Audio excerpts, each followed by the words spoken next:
ह्या पक्षामध्ये नागपुरामध्ये असं आहे की जो जास्ती गेला समोर गेला तर त्याचे पाय खिचतात, त्यांना वाळूच देत नाही.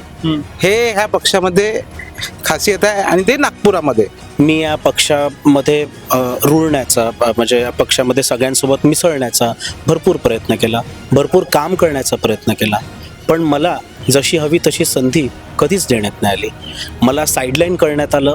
ॲड्रेस टाकून ती मेसेज पाठवणं की हा व्यक्ती त्या मीटिंगमध्ये नाही पोहोचला पाहिजे, याला कसं दूर ठेवता येईल वेगवेगळ्या कारणांनी, काय माहिती न पडू देणं, किंवा जर कुठे मी ॲज अ अध्यक्ष कुठे एक आंदोलन करतोय तर लोकांना तिथपर्यंत येऊ न देणं, एकटं पडणं, या सगळ्या गोष्टी माझ्यासोबत आतापर्यंत होत आल्या.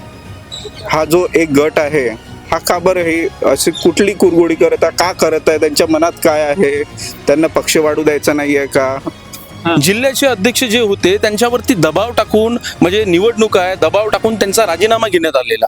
ओबीसी समाजाचे हे इथे उपस्थित असलेले सगळे अदर आहेत.